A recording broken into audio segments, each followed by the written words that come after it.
জীবনের পিছনে কাদার মতো কেউ থাকবে না। সামনে থাকবে সব লোক, পিছনে থাকতে হবে নিজেকে।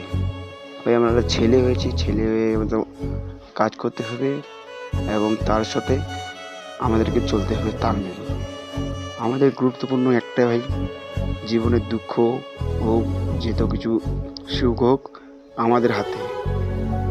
একদিন দেখবা নিজে, যখন আমাদের বয়সটা একটু বেড়ে যাবে, তখন নিজের একটা ফিলিং হবে, পুরোনো দিনের কথা কিছু ফিলিং হবে, কিছু স্কুল লাইফ, কিছু কলেজ লাইফ, কিছু কিছু ফিলিং হবে, কিন্তু আমরা মুখ ফাটিয়ে বলতে পারবো না।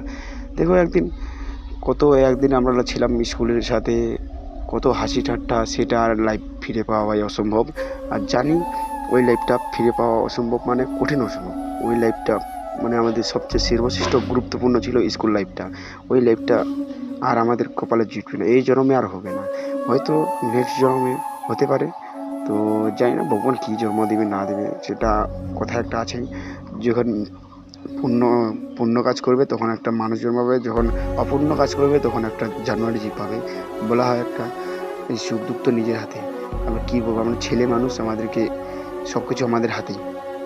তো জাস্ট একটাই, আমাদেরকে একটা কলেজ লাইফ বা স্কুল লাইফে একটা ফিল হচ্ছে, কিন্তু তার সাথে বুক ফাটিয়ে বলার একটা আমাদের দম নেই। সেটা আমাদেরকে যদি বলতে চাই অনেকটা বড় ভিডিও হয়ে যাবে। জাস্ট আমি একটা বলি, তোমাদেরকে যদি স্কুল লাইফটা ফিলিং হয় আর বন্ধুদের মাঝে যদি ফিলিং যদি হয়, তবে লাইক করো, কমেন্ট করো, কমেন্ট করার সাথে সাথে all bell icon subscribe. Thank you so much.